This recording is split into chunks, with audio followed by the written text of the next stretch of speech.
बिस्मिल्लाहिर्रहमानिर्रहीम। अस्सलाम वालेकुम। आज हम ओवरऑल आप लोगों का जो पेपर बी है उसका एक बड़ा हिस्सा डिस्कस करेंगे। मैं कोशिश करता हूँ कि इसको बेटर तरीके से एक्सप्लेन कर लूँ ताकि हमारा कोर्स जो है वो ख़त्म हो जाए, आप लोग भी स्टडी के लिए फ्री हो जाए। तो आज हम टोटल एनेस्थेटिक्स, जो भी एनेस्थीसिया के लिए ड्रग्स यूज़ होते हैं, जितने भी उसके डिफरेंट टाइप्स हैं, उन तमाम को आज ही लेक्चर में वाइंड अप करते हैं। ये हमारा आखिरी लेक्चर होगा। तो let's start it from the anaesthetics. The drug which is use for anaesthesia, चाहे जिस टाइप ऑफ भी एनेस्थीसिया हो, जनरल हो, लोकल हो, इंट्रावीनस हो, इनहेलेशनल हो, लेकिन जो ड्रग एनेस्थीसिया को प्रोड्यूस करते हैं उसको हम एनेस्थेटिक्स कहेंगे। ठीक है। अब एनेस्थीसिया जिस तरह मैंने आप लोगों को पढ़ाया था कि वो दो किस्म की है, जनरल और लोकल। तो वो ड्रग जो हम जनरल एनेस्थीसिया को प्रोड्यूस करने के लिए यूज़ करते हैं, they are called general anaesthetics. और वो ड्रग जो हम लोकल एनेस्थीसिया के लिए यूज़ करते हैं, they are called local anaesthetics. ठीक है। जनरल एनेस्थेटिक्स या तो इंट्रावीनस होगी या इनहेलेशनल। इंट्रावीनस जो हम वेन के थ्रू देते हैं, इनहेलेशनल जो हम मेडिकल गैसेस के साथ एनेस्थीसिया मशीन के थ्रू देती है in the respiratory system. Local anaesthetic तो या इंट्रावीनस हो सकते हैं या इन्फिल्ट्रेशन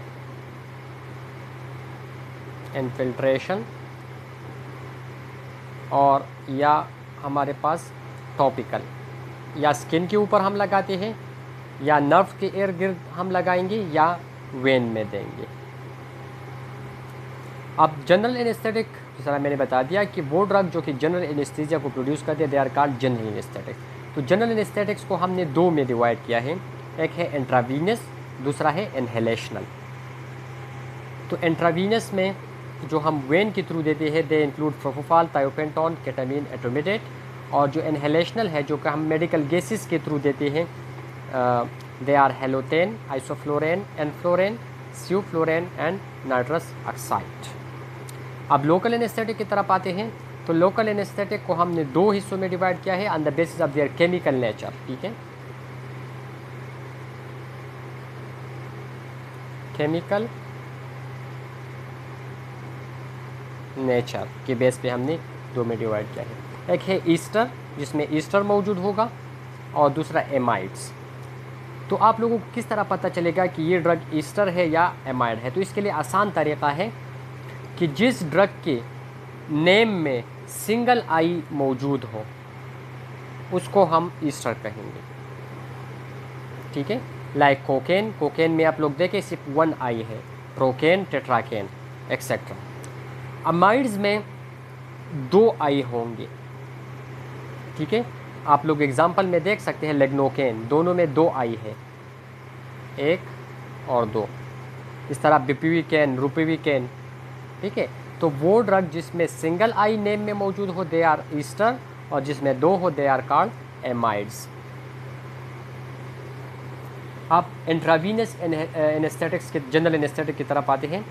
सो इसमें पहला ड्रग हमारे पास है थायोपेंटोन सोडियम, जो कि पेंटोताल के नाम से आते हैं, ब्रांड नेम उसका पेंटोताल है। इसका केमिकल नेचर है, they are the sodium salt barbituric acid. इसको हम बारबिचूरेट जनरल एनेस्थेटिक भी कहते हैं क्योंकि ये बारबिचूरेटिक एसिड से बना है। ऑनसेट ऑफ एक्शन इसके रैपिड है, 30 सेकंड में। जैसे हम इसको ऑनसेट ऑफ एक्शन का आप लोग यहाँ पर वाज़ेह कर दूँ कि जब ड्रग हम इंजेक्ट करते हैं इन द वेन, तो जितने टाइम में वो अपना असर शुरू करते हैं, तो इसी टाइम को हम कहते हैं ऑनसेट ऑफ एक्शन। और कितने टाइम तक फिर उसका जो एक्शन है, जो इसका इफेक्ट है बॉडी के ऊपर होता है, तो फिर इसको हम ड्यूरेशन ऑफ एक्शन कहते हैं। तो इसका ऑनसेट ऑफ एक्शन रैपिड है और शॉर्ट ड्यूरेशन ऑफ एक्शन है। क्योंकि ऑनसेट ऑफ एक्शन इसलिए रैपिड है क्योंकि ये रैपिडली डिस्ट्रीब्यूट होती है इनटू द ब्रेन। ठीक है। तो जनरल एनेस्थीसिया में क्या होता है, ब्रेन सेडेटेड होता है, ब्रेन काम नहीं करता, तो ये जल्दी डिस्ट्रीब्यूट हो जाती है इनटू द ब्रेन, तो ऑनसेट, रैपिड ऑनसेट उसका हो जाता है। फिर ड्यूरेशन क्यों शॉर्ट है? क्योंकि ये रैपिडली रीडिस्ट्रीब्यूट होते हैं in the organ, like liver, kidney, वहाँ पर उसकी मेटाबॉलिज्म होते हैं। डिग्रेड होते हैं, ख़त्म होते हैं। तो 5 to 10 मिनट में ये डिग्रेड होते हैं, इसलिए इसका ड्यूरेशन ऑफ एक्शन भी कम है। बॉडी के ऊपर इसका क्या इफ़ेक्ट होगा? तो हार्ट पर इसका इफ़ेक्ट होता है डिप्रेशन, जो हार्ट की कंट्रैक्टिलिटी है उसको डिप्रेस करते हैं। दूसरा जो ब्लड वेसल है उसको डायलेट करते हैं। तो एक तरफ आपके साथ हार्ट रेट कम होता है, दूसरी तरफ आपके साथ रेजिस्टेंस कम होता है, और heart rate multiplied by resistance, इसको हम कहते हैं ब्लड प्रेशर। तो आपके साथ हार्ट रेट भी कम है, रेजिस्टेंस भी कम है, तो इसका मतलब होगा कि हमारे पास ब्लड प्रेशर भी ये कम करता है, हाइपोटेंशन काज करता है। रिस्पायरेटरी सिस्टम में ये ट्रांजिएंट एपनिया काज करता है। ट्रांजिएंट एपनिया का मतलब होता है शॉर्ट टाइम एपनिया, तकरीबन 3 to 4 मिनट। इसके बाद ये एपनिया खुद ब खुद ख़त्म होता है। एपनिया कहते हैं loss of breathing. Spinal cord के ऊपर ये क्या करते हैं, रिफ्लेक्सेस को सप्रेस करते हैं। तो इससे फिर न कफ रिफ्लेक्स होता है न गेग रिफ्लेक्स होता है। अगर हम इंट्यूबेशन करें तो कोई रिफ्लेक्स मौजूद नहीं होगा, और स्केलेटल मसल को भी थोड़ा सा रिलैक्स कर देता है। आई के ऊपर इफ़ेक्ट क्या है कि ये इंट्राऑक्यूलर प्रेशर को 40% डिक्रीज़ करता है। जो आई में ह्यूमर का प्रेशर है, एक्वस ह्यूमर का, उसको हम कहते हैं इंट्राऑक्यूलर प्रेशर। तो उसी प्रेशर को 40% डिक्रीज़ करता है। नॉर्मली हमारे पास है 12 मिलीमीटर ऑफ Hg प्रेशर होता है, ठीक है।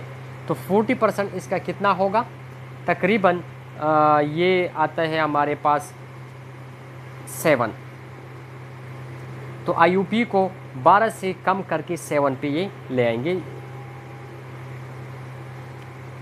हम कब यूज़ करेंगे इसको? फॉर इंडक्शन ऑफ एनेस्थीसिया, ठीक है। एनेस्थीसिया हम इससे प्रोड्यूस करते हैं। दूसरा एपिलेप्सी के लिए यूज़ करते हैं। इंडक्शन एजेंट में this is the choice of agent in neurosurgery. अब न्यूरो सर्जरी में ये क्यों है? Due to the Robin Hood phenomena. Robin Hood phenomena किसे कहते हैं, मैं आप लोगों के साथ एक्सप्लेन करता हूँ। फॉर एग्जांपल ये है हमारे पास ब्रेन, इसमें एक एरिया है जो कि इस्कीमिक हो चुका है। सपोज इस्कीमिया किसे कहते हैं? Decrease in blood supply. Blood supply एक ऑर्गन को, एक टिश्यू को कब कम होती है? जब विसल कंस्ट्रक्ट हो जाते हैं, नैरो हो जाते हैं। तो यहाँ पर भी जो ब्लड विसल इस स्पेसिफिक एरिया को सप्लाई करते हैं वो नैरो हो चुके हैं। सपोज़ वो नैरो हो चुके हैं, तो इस एरिया को ब्लड सप्लाई कम है, इसीलिए इट इज़ इस्कीमिक, ये इसमें इस्कीमिया हो गई है। अब थायोपेंटॉल आपने इंड्यूस किया, ये जो बाकी नॉर्मल एरिया है इसमें ब्लड वेसल नॉर्मल है, डायलेटेड है, नॉर्मल ब्लड सप्लाई हो रही है, तो नॉर्मल काम करते हैं। तो जब आप थायोपेंटॉन को इंड्यूस करते हैं, इंजेक्ट करते हैं, तो वो इसी जो नॉर्मल वेसल है इसको कंस्ट्रक्ट करते हैं। सपोज़ वो इसको इतना कंस्ट्रक्ट करते हैं, इसी को भी। अब ये जो है, जो कंस्ट्रक्टेड वेसल है, ये कम ब्लड सप्लाई करेंगे, तो जो इससे बाकी ब्लड बचता है वो फिर इसी वेसल के थ्रू जाएंगे, इस कंस्ट्रक्टेड वेसल के थ्रू जाएंगे इनटू द इस्कीमिक एरिया। यहाँ पर डिफिशिएंसी ऑफ ब्लड थी, तो अब यहाँ पर ज़्यादा ब्लड सप्लाई हो रहे हैं, तो ये इस्कीमिया जो है ख़त्म हो जाएंगे। इस फिनोमेना को हम कहते हैं रॉबिन हुड फिनोमेना। तो रॉबिन हुड फिनोमेना की बदौलत हम ये न्यूरोसर्जरी में चॉइस ऑफ एजेंट के तौर पर यूज़ करते हैं। इसके अलावा choice of agent and emergency surgery, क्यों? Due to the rapid onset and short duration. Onset इसका रैपिड है, तो इसी बेस पे हम इसको इमरजेंसी सर्जरी में चॉइस ऑफ एजेंट यूज़ करते हैं, पर्टिकुलरली वो सर्जरी जिसमें RSI की ज़रूरत हो। RSI किसे कहते हैं? Rapid sequence induction. Rapid sequence induction हम उस पेशेंट में करते हैं जिसका स्टमक खाली ना हो। इमरजेंसी सर्जरी के लिए कोई आती है तो वो स्टमक उसका खाली ना, फॉर एग्जांपल किसी ने एक्सीडेंट किया और उन्होंने 1 घंटा या आधा घंटा पहले खाना भी खाया हो, तो उसका स्टमक फुल होता है। तो जब हम उसको एनेस्थीसिया देंगे तो उसमें वोमिटिंग के चांसेस ज़्यादा हैं। तो उस वोमिटिंग से बचने के लिए हम RSI करेंगे, ठीक है। तो RSI में आप रैपिड एक्शन ड्रग यूज़ करेंगे और वो है थायोपेंटॉन। मेंटेनेंस के लिए हम यूज़ नहीं करेंगे, एनेस्थीसिया को मेंटेन रखने के लिए हम इसे यूज़ नहीं करेंगे। आगे हम इसके साइड इफ़ेक्ट पढ़ेंगे, तो इसी बेस पे हम ये नहीं करते। और एनीमिक पेशेंट में भी हम यूज़ नहीं करेंगे, क्योंकि इट काज एक्यूट प्रोफायरिया। हीम, जो हीमोग्लोबिन का पार्ट है हीम, उस हीम को ये कम करते हैं, एनीमिया काज करते हैं। तो हम एनीमिक पेशेंट में भी नहीं देंगे। और मेंटेनेंस के लिए हम इसलिए यूज़ नहीं करते कि बिकॉज जब हम ये कंटिन्यूसली देते हैं, क्योंकि मेंटेनेंस में हम कंटिन्यूस ड्रग देते हैं, तो उसमें ये फिर हिस्टामिन को रिलीज़ करते हैं विच काज एलर्जी। एडवर्स इफेक्ट इसके क्या है? तो शॉर्ट टाइम एपनिया काज करते हैं, डिप्रेशन ऑफ रिस्पायरेशन, हाइपोटेंशन, लेकिन लार्ज डोज में, जिस तरह हमने ऑलरेडी डिस्कस किया।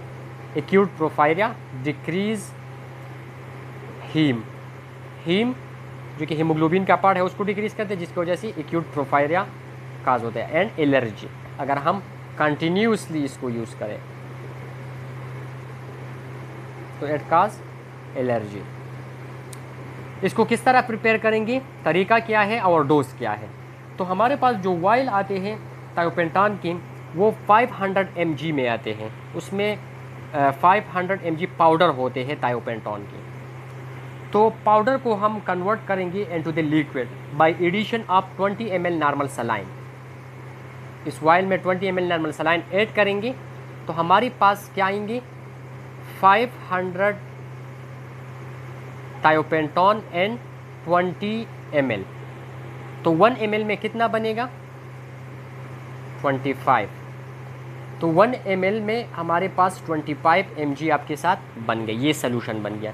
या इसको हम 2.5% भी कहते हैं। 2.5% का मतलब क्या होता है, 1% बराबर है 10 मिलीग्राम पर ml के, ठीक है। तो अब यहाँ पर आपके साथ है 25 मिलीग्राम, ठीक है। तो वो बराबर है 2.5% की। डोज इसका है 4 to 7 मिलीग्राम पर केजी अब बॉडी वेट। तो फॉर एग्जांपल आपके साथ एक पेशेंट है, उसका वेट है 70 kg, तो इसको आप कितना डोज देंगे, 4 to 7 इसका रेंज है। अब सपोज़ आपने 5 mg जो है इन्फ्यूज़ करना चाहते हैं, तो इसको 5 से मल्टीप्लाई कर ले तो ये आएगा आपके साथ 350 mg। लेकिन वो तो हमने डाइल्यूट किया है, ml के पाम में है, तो हम किस तरह देंगे? तो आप लोगों को ऑलरेडी पता चला कि ये 2.5% सोल्यूशन है, इसकी 1 ml में 25 मिलीग्राम है। तो इसको डिवाइड कर ले 25 पे, तो ये आपके साथ आएंगे तकरीबन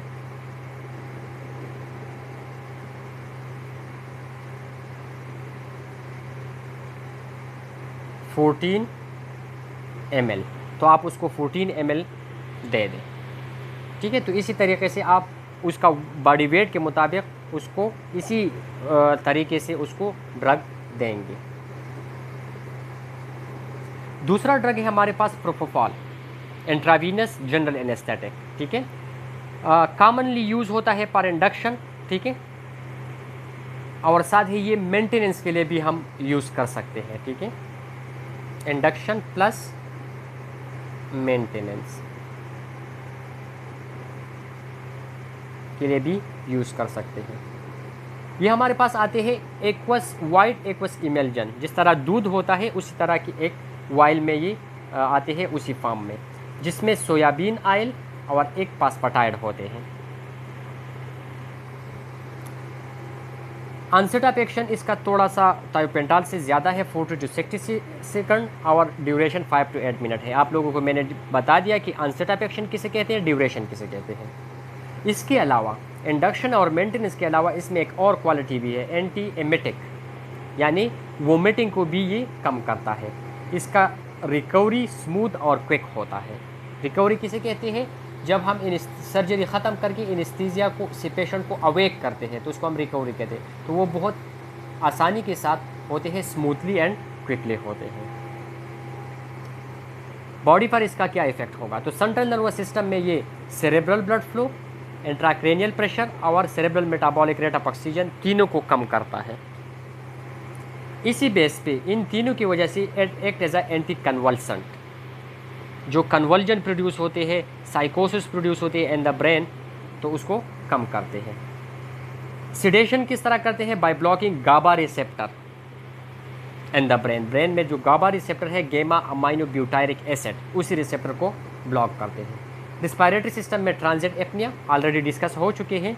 डिक्रीज वेंटिलेशन, डिक्रीज वेंटिलेशन का मतलब tidal volume plus respiratory rate दोनों को डिक्रीज करेंगे।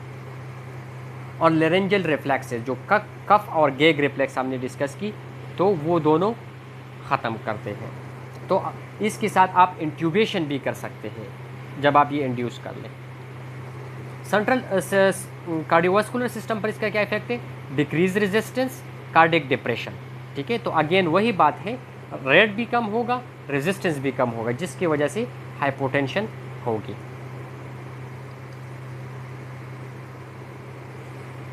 यूज़ किया है तो ऑलरेडी हमने बता दिया, induction of anaesthesia and adult and children दोनों में, लेकिन जिसका एज 1 मंथ से कम हो उसमें हम ये यूज़ नहीं करेंगे। आगे हम डिस्कस करेंगे कि क्यों। मेंटेनेंस के लिए यूज़ करते हैं।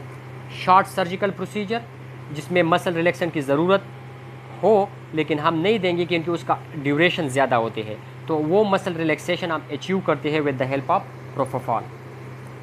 सेडेशन इन आईसीयू, आईसीयू में पेशेंट सेडेट रखने के लिए वो प्रोलॉन्ग हम सेडेट रखते हैं, तो इसके लिए भी प्रोपोफॉल यूज़ करते हैं। टीवा, टोटल इंट्रावीनस एनेस्थीसिया, जिसमें हम मसल रिलैक्सेशन के बजाय कंटिन्यूस प्रोपोफॉल देते हैं। एंड लेरेंगोस्पाज़म, ये ऑलरेडी हमने डिस्कस किया है, उसको ट्रीट करने के लिए भी प्रोपोफॉल यूज़ करते हैं। एडवर्स इफेक्ट क्या है? तो वेंटिलेशन को डिक्रीज़ करते हैं by depressing respiratory centre in the brain. Hypotension discuss किया ऑलरेडी। स्केलेटल मसल टोन को डिक्रीज़ करते हैं by the muscle relaxation, already हमने डिस्कस किया। एनाफाइलेक्टिक शॉक, इसका मैकेनिज्म अभी तक अननोन है। प्रोपोफॉल इन्फ्यूजन सिंड्रोम, ये वही बात है जो मैंने बता दिया कि लेस देन 1 मंथ में हम यूज़ नहीं करेंगे, क्योंकि उसमें ये प्रोपोफॉल इन्फ्यूजन सिंड्रोम काज करते हैं। और pain and injection due to the presence of egg, हमने पढ़ा कि इसमें सोयाबीन और एग पास्पर्टाइड होते हैं, तो एग की वजह से ये पेन प्रोड्यूस करते हैं जब हम इसको इंड्यूस करते हैं इन द पेशेंट। तरीका क्या है? तो इसका जो वाइल है वो आप लोगों के साथ लिक्विड फॉर्म में आते हैं, जो कि 20 ml उसमें होते हैं वाइट मिल्क की तरह। उस 20 ml में 200 मिलीग्राम प्रोपोफॉल होते हैं, तो आपके साथ सोल्यूशन बन गया 10 मिलीग्राम पर ml। जब 200 को 20 पे डिवाइड कर लें तो 10 mg पर ml बराबर है 1% की। अब इसका डोज 1.5 to 2.5 है, ठीक है। तो उसी तरीके से आप लोग देंगे जिस तरह मैंने आप लोगों को थायोपेंटाल में बता दिया, ठीक है, उसी तरह आप कैलकुलेट करके डोज देंगे। मेंटेनेंस डोज इसके ये है। मेंटेनेंस डोज हम किस पाम में देंगे? इन्फ्यूजन के पाम में, जबकि इंडक्शन डोज हम बोलस के पाम में देते हैं। ये इंडक्शन हो गया और इन्फ्यूजन हो गया हमारे पास मेंटेनेंस के लिए। अब ये मेंटेनेंस डोज आप किस तरह देंगे? मिलीग्राम पर केजी पर मिनट, ठीक है, 0.1 to 0.2। तो मैं आप लोगों के साथ शेयर करता हूँ। इसके लिए एक स्पेशल डिवाइस आते हैं हमारे पास, आईसीयू में प्रेजेंट होता है, उसको कहते हैं इन्फ्यूजन पंप। उस इन्फ्यूजन पंप में जब हम ड्रग देते हैं तो वो हम ml पर आवर के हिसाब से देते हैं। उसमें हम ये सेटिंग करवा देते हैं कि 2 ml पर आवर के हिसाब से देते, 3 देते हैं, वो फिर खुद ब खुद उसमें जाते हैं। तो आप किस तरह कैलकुलेट करेंगे? फॉर एग्जांपल हमारे पास है 7 kg पर्सन है, तो पहले उसका डोज कैलकुलेट करना है। डोज क्या है? 0.1 to 0.2 मिलीग्राम पर केजी पर मिनट।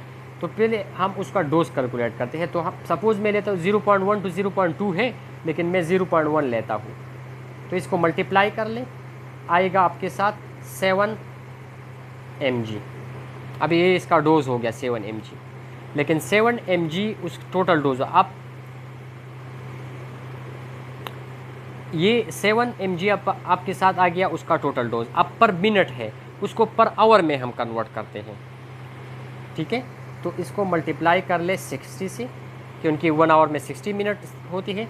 तो ये आपके साथ आ गई 420 mg पर आवर, ठीक ही हो गया। लेकिन ये तो ml के फॉर्म में आते हैं और 1 ml में आपके साथ कितना है 10 है, तो इसको 10 पे डिवाइड कर लें।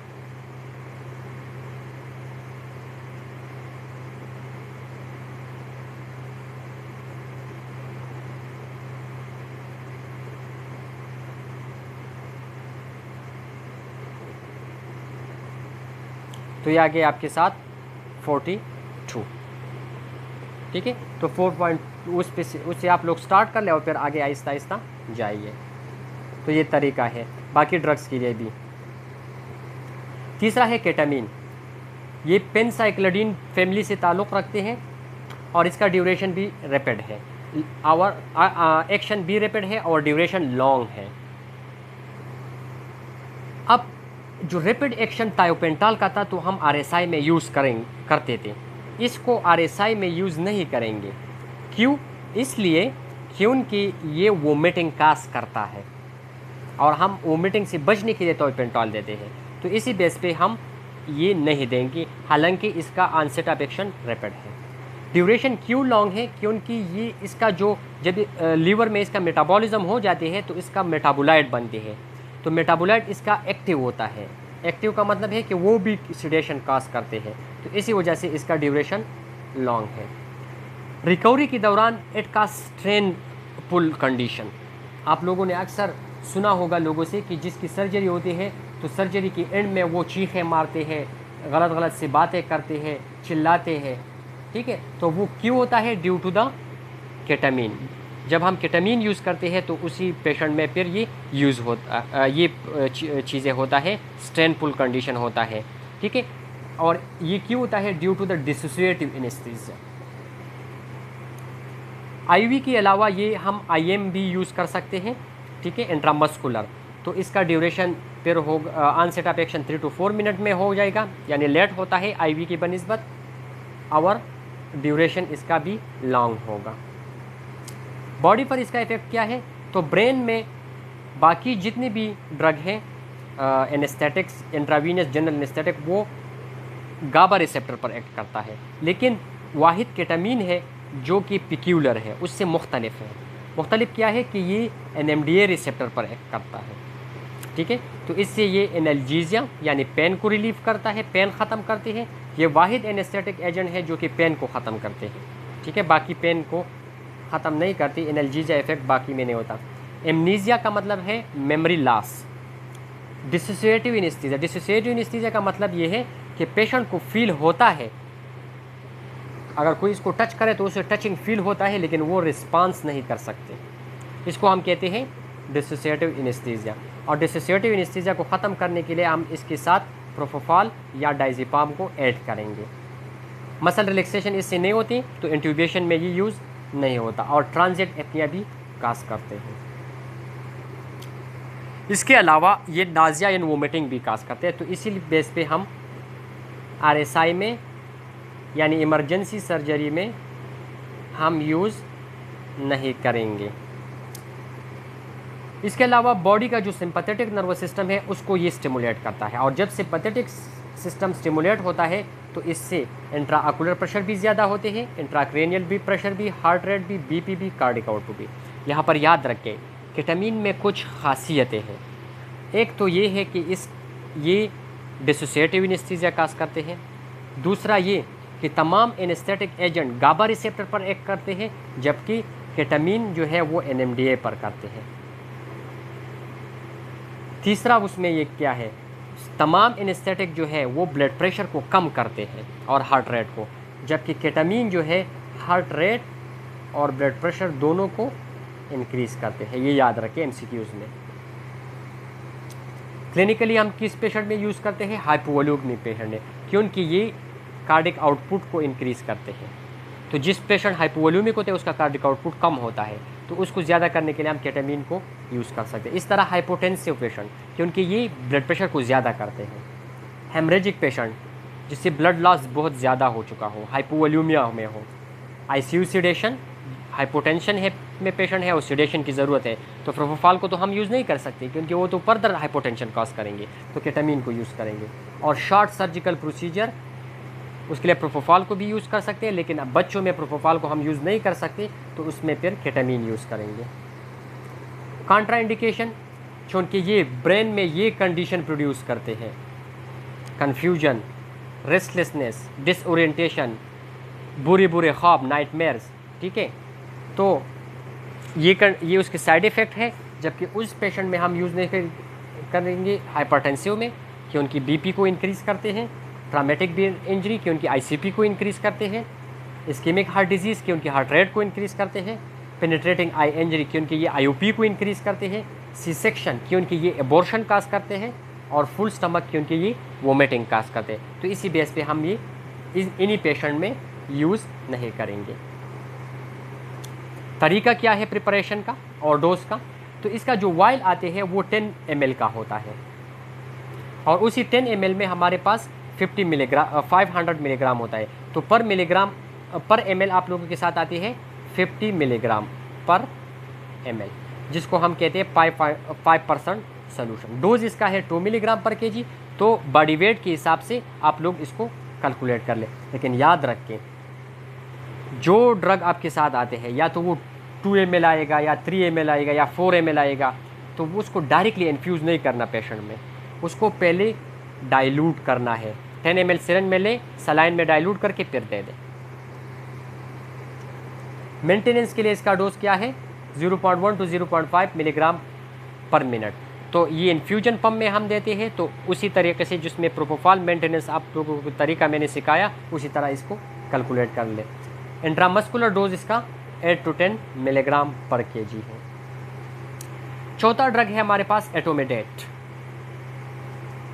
एटोमिडेट हाइप्नोटिक ड्रग है, लेकिन एनाल्जेसिया काज नहीं करते। जिस तरह मैंने बता दिया कि केटामीन के अलावा कोई भी एनेस्थेटिक एजेंट जो है वो एनाल्जेसिया प्रोड्यूस नहीं कर सकते।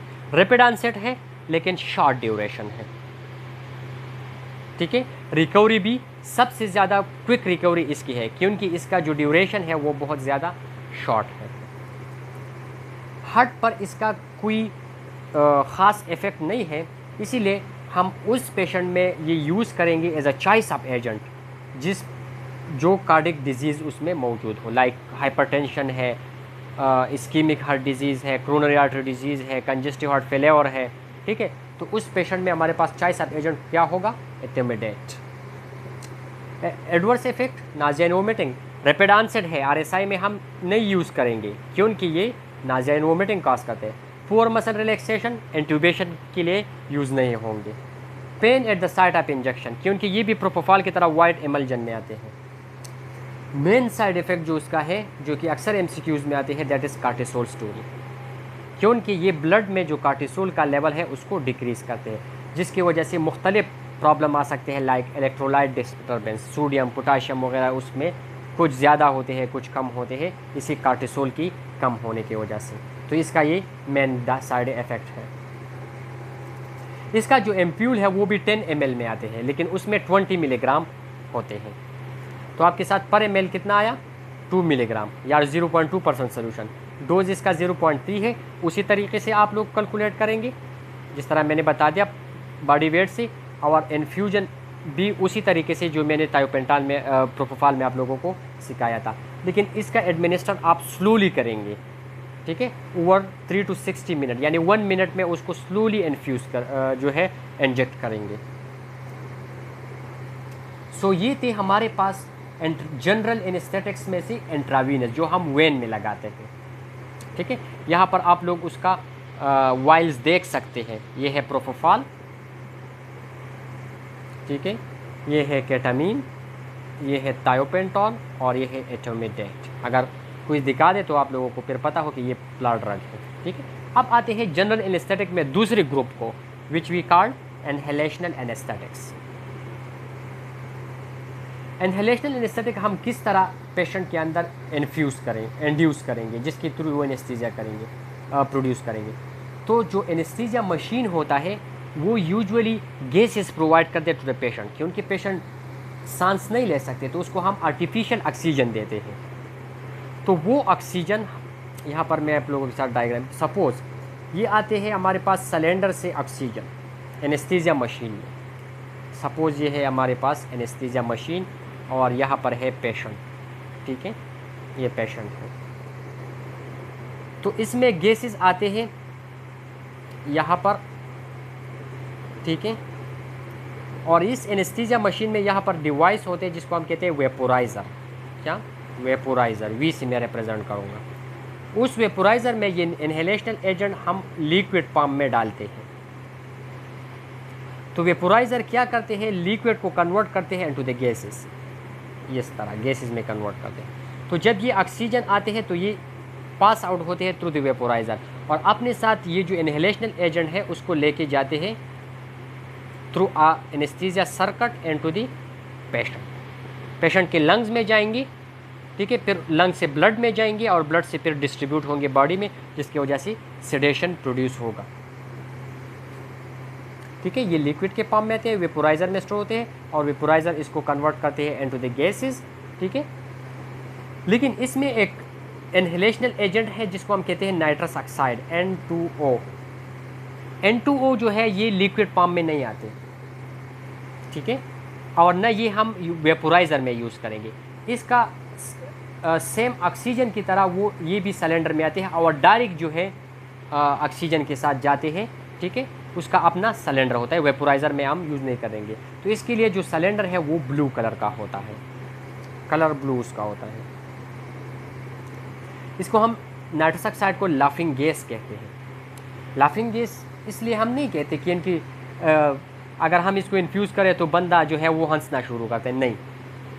जब हम इसको इंड्यूस करते हैं तो बंदे के चेहरे पर एक किस्म का क्लाइमेक्स बनते हैं, जो फेशियल स्ट्रक्चर उसका होता है वो जस्ट लाइक लाफिंग की तरह होता है। वो हंसता नहीं है लेकिन उसका चेहरे का जो शक्ल बनता है वो उसकी तरह होती है।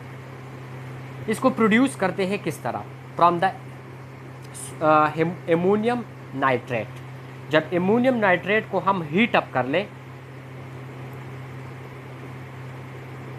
245 to 270 डिग्री सेंटीग्रेड पे, ठीक है, तो ये प्रोड्यूस करते हैं नाइट्रस ऑक्साइड को। और नाइट्रस ऑक्साइड को मैंने आप लोगों को बता दिया कि ब्लू सिलेंडर में हम कंप्रेस करते हैं 50 बार प्रेशर के साथ। स्वीट स्मेल है, कलरलेस है, नॉन इरिटेबल है और नॉन इन्फ्लेमेबल, न जलते हैं ना हमारे म्यूकोजा को इरिटेट करते हैं, कलर भी नहीं है इसका, और स्वीट स्मेल है। यूज़ करेंगे एज अ 1:1। 1:1 का मतलब है कि जितना हम ऑक्सीजन देंगे तो इतना ही नाइट्रस ऑक्साइड देंगे। अगर आप 50% ऑक्सीजन देते हैं तो 50% नाइट्रस ऑक्साइड देंगे। बॉडी के ऊपर क्या इफेक्ट है? सेंट्रल नर्वस सिस्टम को डिप्रेस करते हैं जिसकी वजह से सेडेशन प्रोड्यूस होता है।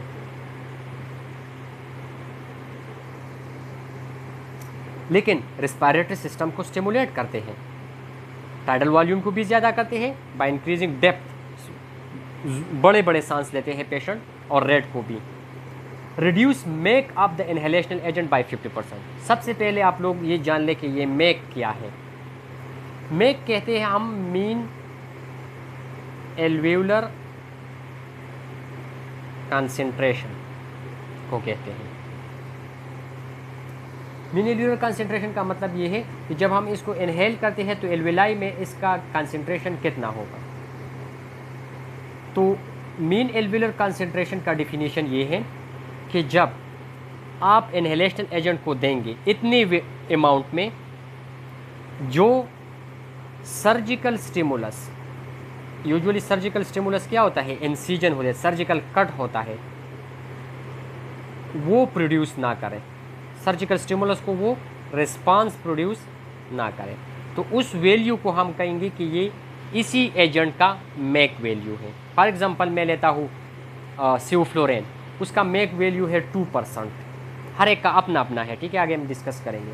सिवफ्लोरेन उसका 2% है, तो इसका मतलब ये है कि जब हम 2%, ये वेपोराइज़र के ऊपर स्केल होता है, आप लोग वहाँ से एडजस्ट करेंगे 1%, 0.5%, 1.5%, 2%, ठीक है। तो जब आप 2% पर सिवफ्लोरेन को छोड़ेंगे फ्रॉम द एनेस्थीसिया मशीन तो फिर वो पेशेंट सर्जिकल स्टिमुलस को रिस्पांस नहीं करेंगे। तो हम कहते हैं कि सिवफ्लोरेन का मेक वैल्यू जो है वो 2% है। तो नाइट्रस ऑक्साइड क्या करते हैं? उसी मेक वैल्यू को 50% कम करते हैं। अगर आप एक पेशेंट में इनहेलेशनल एजेंट भी यूज़ करते हैं और नाइट्रस ऑक्साइड भी यूज़ करेंगे तो आप नॉर्मल से मैक वैल्यू हाफ रहेंगे। जिस तरह मैंने सेवफ्लोराइन का बता दिया कि वो 2% है, तो जब नाइट्रस ऑक्साइड भी यूज़ होता है तो फिर आप वो 2% नहीं देंगे बल्कि 1% देंगे। मसल रिलैक्सेशन काज नहीं कर सकते, इंट्यूबेशन के लिए ज़रूरी नहीं है। मदर के अंदर प्लेसेंटा को काज करते हैं लेकिन फीटस को कुछ नहीं कहता। फीटस पे कोई डिप्रेशन, ना हार्ट रेट डिप्रेस करते हैं ना रिस्पायरेशन उसकी डिप्रेस करेंगे। साइड इफ़ेक्ट क्या है? अनप्लीजेंट हेलुसिनेशन, गलत ख्यालात आएंगे जहन में, डिस्पूरिया, मूड ऑफ होंगे। प्रोलॉन्ग यूज काज मैक्रोसाइटिक एनीमिया। मैक्रोसाइटिक एनीमिया क्या होता है कि इसमें नंबर ऑफ हीमोग्लोबिन सेम होगा, number of HB same, normal value कितना है 12 to 16, वो ठीक होगा, लेकिन उसका वॉल्यूम कम होगा। आप लोगों ने अक्सर देखा होगा टेस्ट में होता है MCHC, नॉर्मल वैल्यू इसका है 76 to 96 फेप्टोलीटर, तो इसमें क्या होगा? मैक्रोसाइटिक 96 से भी ज़्यादा होगा, ठीक है, क्योंकि ये बोन मैरो को डिप्रेस करता है। तो बोन मैरो क्या है? उसमें सिंथेसिस ऑफ द ब्लड होते हैं, तो सिंथेसिस ऑफ द ब्लड नहीं होंगी, मैक्रोसाइटिक एनीमिया होगा। इसके अलावा न्यूक्लिक एसिड की फॉर्मेशन को भी डिप्रेस करते हैं, रेस्पिरेटरी डिप्रेशन भी काज करते हैं। और डिफ्यूजन हाइपोक्सिया, डिफ्यूजन हाइपोक्सिया किसे कहते हैं ये मैं एक्सप्लेन करता हूँ। सपोज ये है हमारे पास सेल या बॉडी का एक कैविटी है, जिस तरह क्रेनियल कैविटी है, एब्डोमिनल कैविटी है, थोरेसिक कैविटीज़ है, इस तरह टिश्यू के अंदर जो कैविटीज़ होंगे। सपोज ये हमारे पास कैविटी, तो नाइट्रस ऑक्साइड में ये एक साइड इफ़ेक्ट है कि ये जब ब्लड में होता है तो ये इन कैविटीज़ के अंदर जाते हैं और इस कैविटीज़ के अंदर होते हैं। जब इसको हम ऑफ कर देते हैं फ्रॉम द पेशेंट, तो ब्लड में ये ख़त्म हो जाते हैं, ठीक है, ब्लड में नाइट्रस ऑक्साइड ख़त्म होगा तो इसका इफ़ेक्ट तो ख़त्म हो जाता है, लेकिन इस कैविटी में अभी तक मौजूद होते हैं। और हमने बता दिया कि इट काज रिस्पायरेटरी डिप्रेशन, तो रिस्पायरेशन जब नहीं होगी तो हाइपोक्सिया काज होगा, टिश्यू में ऑक्सीजन का लेवल कम होगा जिसको हम हाइपोक्सिया कहेंगे, ठीक है। तो नाइट्रस ऑक्साइड अभी भी प्रेजेंट है, वो अपना इफेक्ट अभी भी शो करेंगे, तो इट काज हाइपोक्सिया। तो such hypoxia is called diffusion hypoxia. Expensive भी है और आई सर्जरी में हम यूज़ नहीं करेंगे क्योंकि ये रेटिना को डिटैच करते हैं, रेटिनाल डिटैचमेंट करते हैं। हेलोथेन, हेलोथेन इनहेलेशनल एजेंट है जो कि वॉलेटाइल है। वॉलेटाइल का मतलब ये है कि ये हम वेपोराइज़र में यूज़ करेंगे, ठीक है, लिक्विड फॉर्म में हम वेपोराइज़र के अंदर डालते हैं जो कि कन्वर्ट होगा इनटू द गैसेस, ठीक है। जो भी लिक्विड वेपर्स में कन्वर्ट होते हैं या गैसेस में कन्वर्ट होते हैं उसको हम कहते हैं कि ये वॉलेटाइल एजेंट है, ठीक है। एनेस्थीसिया की मेंटेनेंस के लिए हम यूज़ करते हैं क्योंकि ज़्यादातर इंडक्शन के लिए हम इंट्रावीनस देते हैं, तो मेंटेनेंस के लिए फिर हम इनहेलेशनल देते हैं, ठीक है। तो मेंटेनेंस के लिए, लेकिन इंडक्शन के लिए भी हम यूज़ करते हैं। क्यों इंडक्शन के लिए यूज़ करेंगे? क्योंकि इसका जो स्मेल है वो स्वीट है, कोई इरिटेशन काज नहीं करता, इसलिए हम यूज़ करते हैं। कलरलेस है, नॉन इन्फ्लेमेबल है और नॉन एक्सप्लोसिव है। ये जिस वेपोराइज़र में हम डालेंगे तो उसका कलर होगा रेड, क्योंकि हर एक वेपोराइज़र का हर एक इनहेलेशनल एजेंट का अपना अपना वेपोराइज़र होता है सेपरेट। एक एजेंट आप दूसरी एजेंट की वेपोराइज़र में नहीं डाल सकते, वो काम नहीं करेगा, क्योंकि इसके अंदर वेपोराइज़र के अंदर एक हीट होती है जिसको हम कहते हैं लेटेंट हीट ऑफ वेपोराइजेशन, तो वो हर एक एजेंट के लिए डिफरेंट होता है और वो सेट होता है। तो अगर हेलोथेन के लिए एक latent heat of vaporisation set है तो वो एसोफ्लोरेन पर काम नहीं करेगा, इसीलिए हम अलग-अलग वेपोराइज़र यूज़ करते हैं। अनस्टेबल इन लाइट को जब एक्सपोज होता है तो ये डिसोसिएट होता है और मेक वैल्यू इसका है 0.75%, यानी इस अमाउंट में अगर हम ये छोड़ेंगे इन द गैसेस तो it will induce the patient and that patient will not respond to the surgical incision। Body पर इसका इफेक्ट क्या होगा? ब्लॉक सिंपैथेटिक गेंगलिया, जो स्पाइनल कार्ड से सिंपैथेटिक नर्वस सिस्टम का गेंगलियान निकलते हैं उसको ब्लॉक करते हैं। तो मैंने आप लोगों को सिखाया था कि जब बॉडी में दो सिस्टम है, एक है सिंपैथेटिक और दूसरा है पैरासिम्पैथेटिक, ये दोनों एक दूसरे को बैलेंस करते हैं। अगर सिंपैथेटिक इंक्रीज होते हैं तो पैरासिम्पैथेटिक डिक्रीज होगा। इस तरह तराजू होता है, एक साइड ऊपर जाते हैं तो दूसरा नीचे की तरफ जाते हैं, सेम इस तरह। अगर पैरासिम्पैथेटिक इंक्रीज होता है तो सिंपैथेटिक कम होगा। अब यहाँ पर सिंपैथेटिक कम हो गया है तो पैरासिम्पैथेटिक ज़्यादा होगा, जिसको हम कहते हैं वेगल टोन। वेगल टोन ज़्यादा होगा तो पैरासिम्पैथेटिक के अंदर क्या होता है, ब्रेडिकार्डिया, हार्ट रेट डिक्रीज होता है। ठीक है। दूसरा इसका मैकेनिज्म ये है कि ये ब्रेन में वेजोमोटर सेंटर को डिप्रेस करता है। वेजोमोटर सेंटर वो सेंटर है जो कि ब्लड प्रेशर और हार्ट रेट को रेगुलेट करते, कंट्रोल करते हैं। तो एक ये गेंगलियन की वजह से हार्ट रेट को कम करते हैं, दूसरा वेजोमोटर की वजह से हार्ट रेट को कम करेंगे, तीसरा ये ऐसे नोड से इम्पल्सिव एक्शन पोटेंशियल को कम प्रोड्यूस करते हैं, तो इसी वजह से भी ये हार्ट रेट को डिक्रीज करता है। तो ओवरऑल इस इफेक्ट क्या होगा, हार्ट रेट डिक्रीज होगा। दूसरा इट काज वेजोडाइलेशन, तो ब्लड प्रेशर भी कम होगा करते हैं। लेकिन इसका जो एक ख़तरनाक साइड इफ़ेक्ट है वो ये है, it sensitise the heart for the adrenaline to cause arrhythmia. Central nervous system में it increase ICP and cerebral blood flow, क्योंकि ये ब्रेन तक जो विसल जाते हैं उसको डायलेट करते हैं। जो ज़्यादा से ज़्यादा ब्लड जाएंगी, सेरेब्रल ब्लड फ्लो ज़्यादा होगा और आईसीपी भी ज़्यादा होंगे। ऑटो रेगुलेशन को ख़त्म करते हैं। What is auto regulation? Auto regulation हम इसको कहते हैं कि ब्रेन का जो मास होता है वो फिक्स होता है। जो ओवरऑल ब्रेन है, ये हमारे पास है ब्रेन का टिश्यूज़, ये हो गए आपके साथ सबअराकेनाइड स्पेस। इसमें क्या होता है, सेरेब्रोस्पाइनल फ्लूइड होता है और साथ ही जो ब्लड वेसल्स है वो भी इसमें पास आउट होते हैं। ठीक है। तो आप लोगों के साथ ब्रेन जो है वो तीन चीज़ों से बना है। एक है ब्रेन टिश्यू जो कि टोटल का 80% बनाते हैं, दूसरा है ब्लड जो कि 15% है, और तीसरा है CSF जो कि 5% है। अब इन तीनों में से अगर एक चीज़ ज़्यादा होती है तो दूसरा कम होगा, या एक चीज़ कम होती है तो दूसरा भी ज़्यादा होगा। 100% ये हर कंडीशन में रेगुलेट करेंगे, तो इसको हम कहते हैं ऑटो रेगुलेशन। लेकिन हेलोथेन क्या करते हैं, इस ऑटो रेगुलेशन को ख़त्म करते हैं और एनाल्जेसिया को प्रोड्यूस नहीं करते।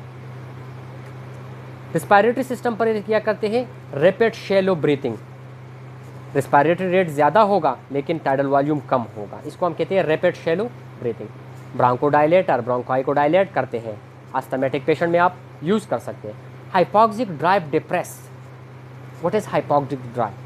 हाइपोक्सिक ड्राइव कहते हैं हम इसको कि जब हमारी बॉडी में रिस्पायरेटरी रेट कम हो जाते हैं तो जो कार्बन डाइऑक्साइड बनते हैं वो सही तरह से लॉस नहीं होता, बॉडी से वो लॉस नहीं होता, तो ब्लड में कार्बन डाइऑक्साइड का लेवल बढ़ जाते हैं।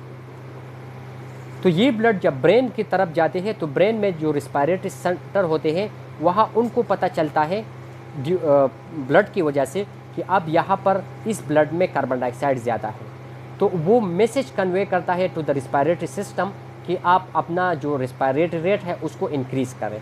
तो वो रिस्पायरेटरी रेट को इंक्रीज़ करता है और वो जो high carbon dioxide in the blood था वो बाहर की तरफ एक्सक्रीट आउट होते हैं।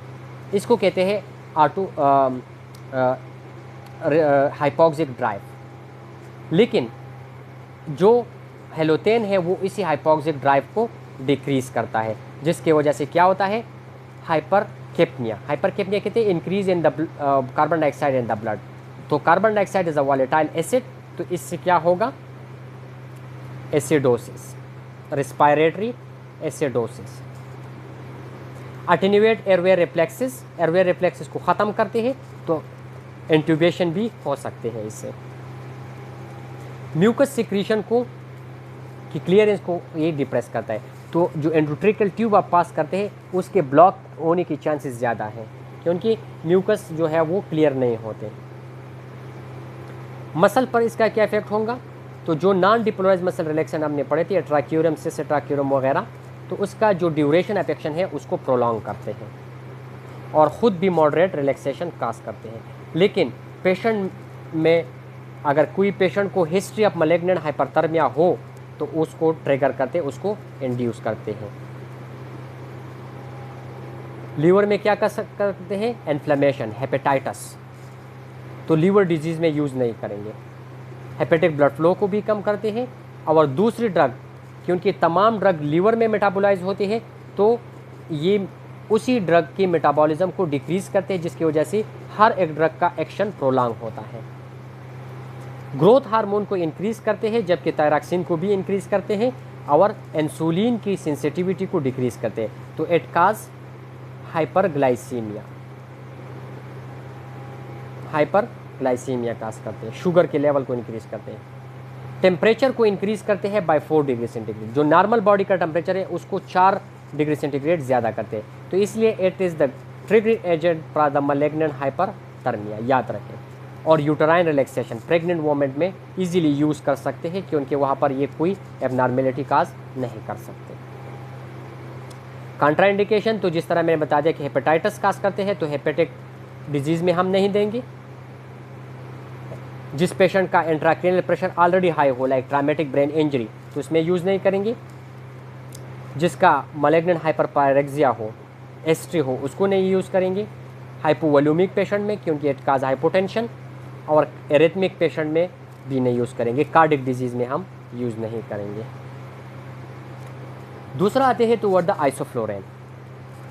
तो ये भी हेलोथेन की तरह वॉलेटाइल एनेस्थेटिक एजेंट है, जो कि मेंटेनेंस के लिए यूज़ होता है, इंडक्शन के लिए नहीं।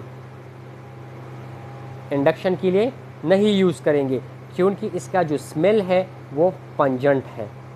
जिस तरह पंजाई का स्मेल होता है ना, आप लोगों ने सावन के महीने में चीज़ों को जब ख़राब होते हैं तो वो जो स्मेल प्रोड्यूस करता है, उसी तरह इसका स्मेल है। तो इंडक्शन पे ये इरिटेशन काज करते हैं, पेशेंट अवेक होता है उसी दौरान, तो उसको हम फिर यूज़ नहीं करेंगे।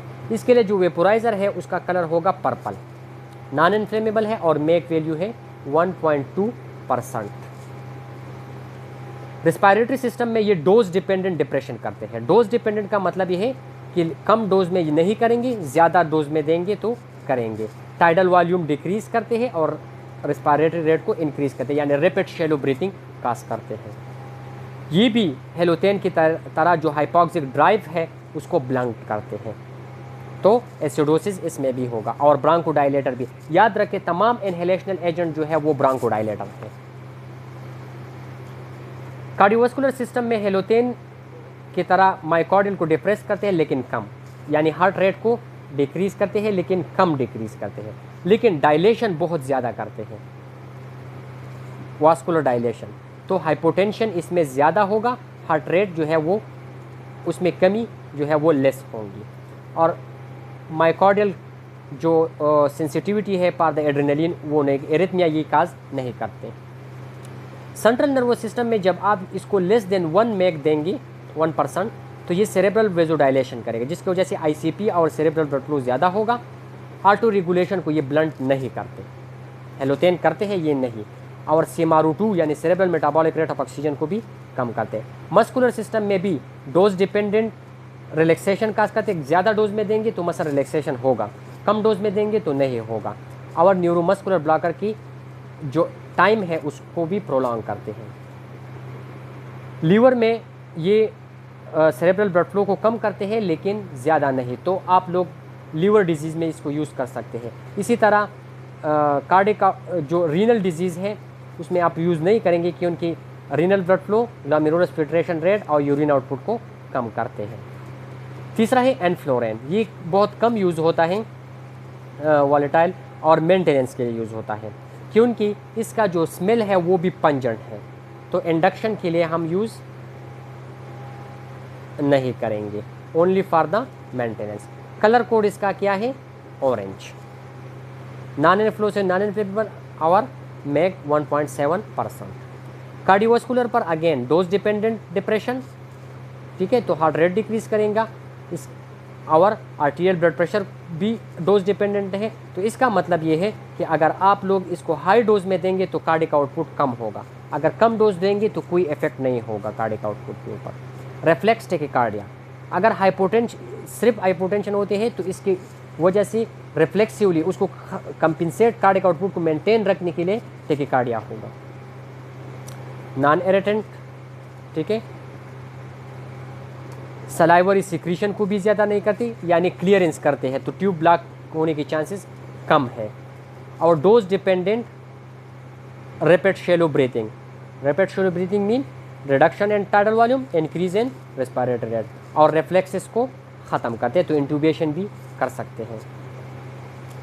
एपिलिप्सी को प्रोड्यूस करते हैं, ये याद रखें, एमसीक्यूज़ में आता है। सेंट्रल नर्वस सिस्टम में ये एपिलिप्सी को प्रोड्यूस करते हैं, और मसल में ट्विचिंग प्रोड्यूस करते हैं, फेशियल और आर्म मसल में वो ट्विच होगा, स्पॉन्टेनियसली कंट्रैक्ट होगा। यूट्रस में रिलैक्सेशन काज करते हैं, तो आप प्रेग्नेंट वोमेन में यूज़ कर सकते हैं, और मसल रिलैक्सेशन का ड्यूरेशन को प्रोलॉन्ग करते हैं। सेवफ्लोरेन, द इनोसेंट ड्रग, ये इनोसेंट इनहेलेशनल ड्रग है, इंडक्शन और मेंटेनेंस दोनों के लिए यूज़ होता है। क्यों?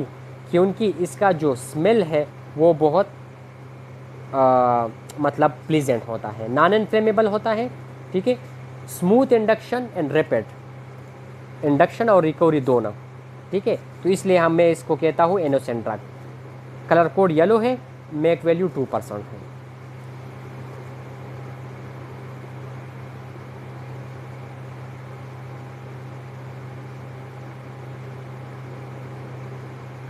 अच्छा, ये आप लोग देख सकते हैं। अच्छा, इसमें एक बात ये है कि रिस्पायरेटरी और कार्डियोवास्कुलर सिस्टम पर इसका इफ़ेक्ट कम है, तो इसलिए ये बेस्ट ड्रग है among all the inhalational agent. ये आप लोग देख सकते हैं उसके कलर कोड, ठीक है, ऑरेंज फॉर एनफ्लोरेन, आइसोफ्लोरेन के लिए पर्पल, सेवफ्लोरेन के लिए येल्विश, ये यूज़ नहीं होता यहाँ पर, और जो हमारे पास हेलोथेन है उसके लिए रेड यूज़ होता है, H=, रेड। अब आते हैं toward the local anaesthetics.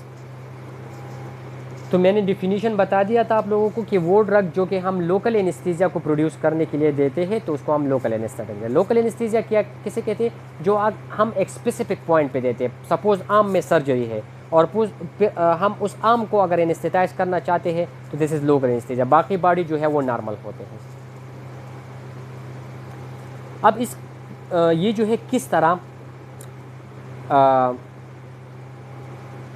Action करते हैं, तो सपोज ये हमारे पास है एक नर्व है, ठीक है, और ये नर्व सप्लाई करते हैं एक स्पेसिफिक एरिया को। सपोज ये हमारे फूड को सप्लाई करते हैं इम्पल्सेस, और हम फूड में सर्जरी करना चाहते हैं, हमें फूड को एनेस्थेटाइज रखना है, तो हम इसी नर्व को ब्लॉक करेंगे, इसके इर्द गिर्द हम इंजेक्ट करेंगे लोकल एनेस्थेटिक को, लेकिन याद रख के नर्व को टच नहीं करेंगे, इसके इर्द गिर्द जो है आप लोग देंगे, ये खुद ब खुद नर्व में एब्जॉर्ब हो जाएंगे। तो नर्व में ये किस तरह अपना जो एक्शन है वो प्रोड्यूस करेगा। हमारे पास नर्व के ऊपर एक रिसेप्टर चैनल होता है जिसको हम कहते हैं sodium potassium channel, sodium plus potassium channel. अब नॉर्मल कंडीशन में जब आपके साथ रेस्टिंग मेम्ब्रेन पोटेंशियल हो, इम्पल्स नहीं है, अभी तक कोई मैसेज नहीं आया है, तो उसको हम कहते हैं resting membrane potential, and that is equal to -70 millivolt. अब ये -70 किस तरह है? इसीलिए क्योंकि नॉर्मल कंडीशन में हमारे पास नर्व से 3 सोडियम बाहर की तरफ जाते हैं और 2 पोटाशियम अंदर की तरफ आते हैं, 2। अब यहाँ पर आप लोग ज़रा गौर करें कि सोडियम और पोटाशियम दोनों पॉजिटिव चार्ज हैं, तो 3 पॉजिटिव चार्ज बाहर जा रहे हैं नर्व सेल से, लेकिन उसके बदले में सिर्फ 2 आ रहे हैं। तो आपके साथ कंटिन्यू एक मोमेंट से एक पॉजिटिव चार्ज की कमी आ जाती है, तो ये पॉजिटिव चार्ज आहिस्ता आहिस्ता कम होते जाते हैं और नेगेटिविटी इनसाइड द नर्व जो है वो इंक्रीज हो जाते हैं। तो इसलिए resting membrane potential is a negative. अब जब आपके साथ इम्पल्स आ जाते हैं तो फिर क्या होगा, यही नर्व है जिसके ऊपर सोडियम पोटाशियम चैनल है। अब वो जो सिस्टम है वो उलट हो जाएंगे। अब 3 सोडियम अंदर की तरफ आएंगे और 2 पोटाशियम बाहर की तरफ जाएंगे। 3 अंदर आ रहे हैं जिसके बदले में 2 बाहर जा रहे हैं, यानी ज़्यादा अंदर है बाहर कम जा रहे हैं।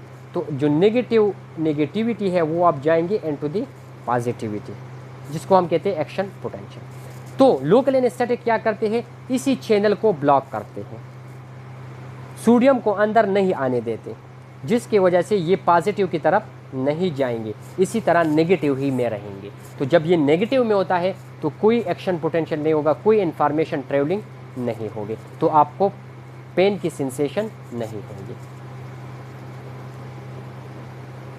ठीक है, तो ये सब कुछ यहाँ पर मैंने दिया गया है।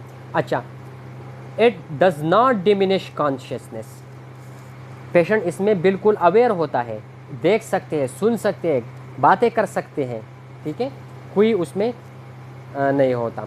ये हम टॉपिकल या इन्फिल्ट्रेट, इस जो मैंने तरीका आप लोगों को सिखाया दैट इज कॉल्ड इन्फिल्ट्रेशन, और जब आप स्किन के ऊपर लगाएंगे तो इसको हम टॉपिकल कहते हैं। मैकेनिज्म ऑफ एक्शन मैंने आप लोगों को डायग्रामेटिकली समझाया, वही तरीका है। अच्छा, इसमें जो ड्रग हैं मैंने आप लोगों को क्लासिफिकेशन बता दिया था, लेकिन हम यहाँ पर 2 ड्रग्स यूज़ जो है डिस्कस करेंगे, क्योंकि वो एनेस्थीसिया प्रैक्टिस में क्लिनिकली यूज़ होते हैं। इसमें एक है बुफोविकेन। अगर आप इसको सेफली इन्फिल्ट्रेट करेंगे, जिस तरह मैंने तरीका बता दिया उसी तरीके से, ब्लड विसल में नहीं देंगे। याद रखिए, ब्लड विसल और नर्व को नहीं टच करना। जब आप नीडल को इंजेक्ट करेंगे तो थोड़ा सा एस्पायरेट करें। अगर ब्लड आ रही है तो इसका मतलब है कि आप वेन के अंदर है या आर्टरी के अंदर है, तो अपना डायरेक्शन चेंज कर लें, बाहर निकले, क्योंकि जब आप इसको वेन या आर्टरी के अंदर इन्फ्यूज़ करेंगी तो it will goes to the heart, और वहाँ पर जो है एरिथमिया काज होगा। ठीक है, तो इसको सही तरीके से अगर इन्फिल्ट्रेट करें तो इसका हार्ट के ऊपर कोई इफेक्ट नहीं होगा। टेकीफाइलेक्सिस का मतलब है हार्ट के ऊपर कोई इफेक्ट जो है वो नहीं होगा। अगर वेन में देंगे या आर्टरी में देंगे तो इट काज टॉक्सिसिटी, वो आगे हम डिस्कस करें कि क्या टॉक्सिसिटी हो सकती है। अगर आप लोग एड्रेनलिन देंगे, इसके साथ 2 किस्म के लोकल एनेस्थेटिक आते हैं हमारे पास। एक को हम कहते हैं प्लेन, जिसमें सिर्फ लोकल एनेस्थेटिक होता है। एक को हम कहते हैं लोकल एनेस्थेटिक विद एड, जिसमें एड्रेनलिन भी उसके साथ मिक्स होते हैं। एड्रेनलिन क्या करते हैं, जो इसकी एब्जॉर्प्शन है इनटू द ब्लड, ये नर्व है, इसके इर्द गिर्द आप लोगों ने इन्फ्यूज़ किया, लेकिन यहाँ पर तो ब्लड विसल भी होंगे, तो ये यहाँ पर भी एब्जॉर्ब होगा और यहाँ पर भी एब्जॉर्ब हो सकते हैं। लेकिन अगर वेन में चली गई तो ये तो हार्ट की तरफ जाएगा और वहाँ पर टॉक्सिसिटी होगी। तो एड्रेनलिन क्या करते हैं, absorption of local anaesthetic into the blood ये डिक्रीज करता है, तो टॉक्सिसिटी काज नहीं होगी। ठीक है, it decrease rate of absorption. कौन? एड्रेनलिन। चॉइस ऑफ एजेंट है फॉर द स्पाइनल एनेस्थीसिया। क्यों? कि उनका इसका ड्यूरेशन लॉन्ग है, 2 to 3 आवर्स। डोज प्लेन मैंने बता दिया 2 मिलीग्राम है, विद एड्रेनलिन अगर आप लोग यूज़ करते हैं तो 3 मिलीग्राम पर केजी। बाकी तरीका आप लोगों को मैंने सिखा दिया है। लाइडोकेन मोस्ट कॉमनली हम यूज़ करते हैं, लेकिन स्पाइनल एनेस्थीसिया के लिए हम यूज़ नहीं करेंगे, लोकल ब्लॉक के लिए हम यूज़ करते हैं। जिस तरह मैंने फूट का बता दिया, हाथ का बता दिया, तो उसके लिए हम यूज़ करेंगे। स्पाइनल एनेस्थीसिया हम मेजर सर्जरी के लिए यूज़ करते हैं, जो बिलो द एब्डोमेन हो और टाइम जो ज़्यादा लेते हैं। ठीक है, तो उसके लिए हम यूज़ किए। लाइडोकेन हम यूज़ करेंगे जो शॉर्ट प्रोसीजर होते हैं, क्योंकि इसका ड्यूरेशन जो है वो शॉर्ट होता है। ठीक है, शॉर्ट ड्यूरेशन है, रैपिडली मेटाबोलाइज होते हैं और सेफ भी है। अगर वेन में भी चले हो जाते हैं तो ये इतना हार्ट के ऊपर इफेक्ट नहीं करता, बल्कि बाज़ औक़ात तो ये हम एट्रियल हार्ट फिब्रिलेशन में भी देते हैं, जिसमें हार्ट रेट बहुत ज़्यादा 400-350 होता है, तो इसके लिए हम यूज़ करते हैं as a anti arrhythmic. Look, ये हम इन्फिल्ट्रेट यूज़ करेंगे फॉर द एनेस्थीसिया पर्पस या for the analgesia purpose. IV use करेंगे for the anti arrhythmic purpose, लेकिन इंट्यूबेशन से पहले भी आप यूज़ कर सकते हैं इन द स्प्रे पम्प। जो लैरिंक्स है उसके ऊपर आप स्प्रे करेंगे लाइडोकेन का, जिसकी वजह से वो रिस्पांस फिर नहीं शो करेगा टुवर्ड द इंट्यूबेशन। और टॉपिकली भी आप यूज़ कर सकते हैं स्किन के ऊपर। शॉर्ट प्रोसीजर जिस तरह मैंने बता दिया, शॉर्ट सर्जरी हो गई या short invasive procedure like arterial line आप लोग पास करते हैं, CVP पास करते हैं या कोई स्टिचिंग करते हैं, तो इसके लिए यूज़ करते हैं। और डोज इसका क्या है 3 मिलीग्राम पर kg। ये देख लें, लाइडोकेन की मुख्तलिफ, इसके मुख्तलिफ नाम है, लाइडोकेन भी है, लेग्नोकेन भी है, जाइलोकेन भी है, ठीक है, तीनों फॉर्म में। ये IV के लिए या इन्फिल्ट्रेशन के लिए आते हैं, ये स्प्रे है और ये जेल है जो टॉपिकल यूज़ करते हैं।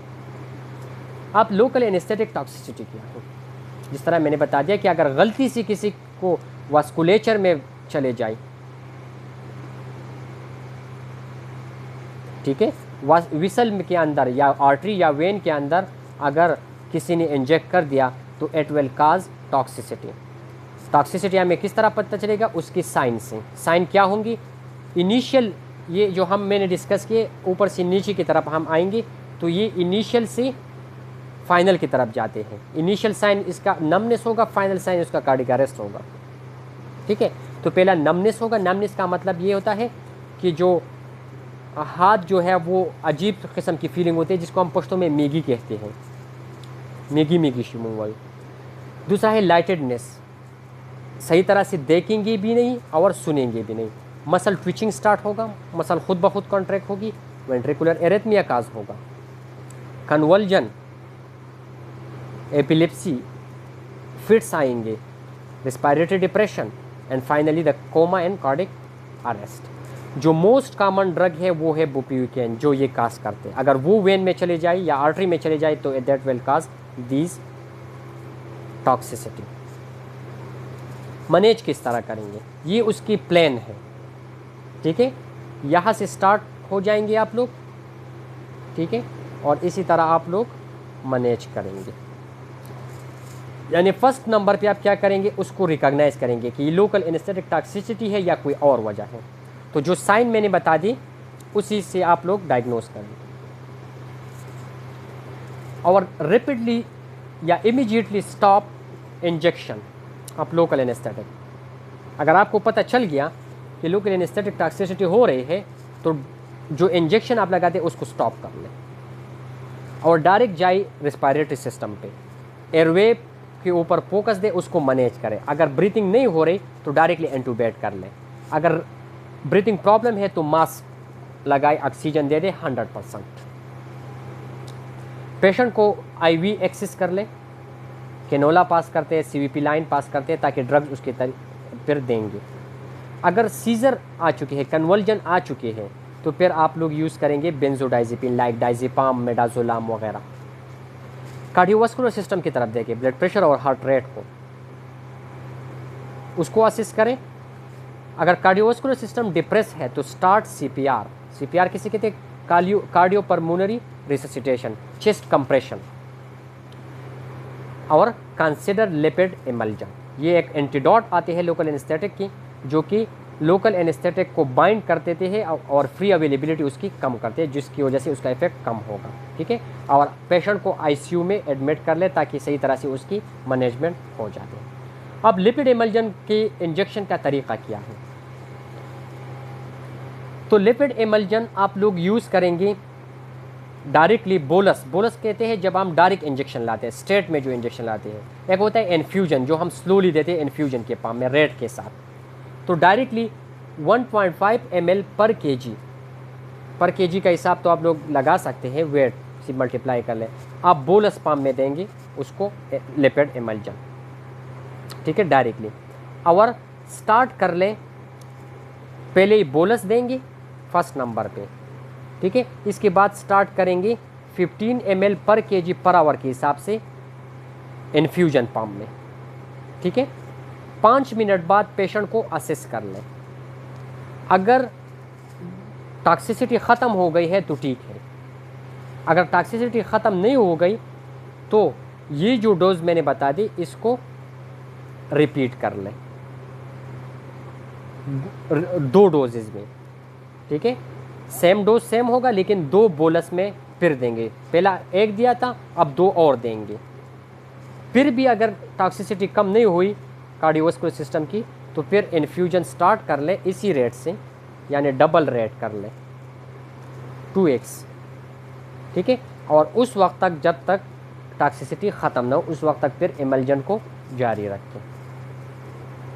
सो these are all about anaesthetics, general anaesthetics, फिर उसके 2 categories inhalational and intravenous, local anaesthetics, ठीक है, कि किस तरह एक्शन करते हैं और टॉक्सिसिटी किस तरह काज होती है और वो हम किस तरह डायग्नोज एंड मैनेज करेंगे। तो ये इसी के साथ आप लोगों का कोर्स जो है वो ख़त्म हो जाता है। अगर इसी में किसी का कोई क्वेश्चन हो तो वो भी पूछ सकते हैं, ठीक है। अगर कोई भी प्रॉब्लम हो तो आप दूसरे टॉपिक में तो वो भी आप लोग पूछ सकते हैं। Thank you very much.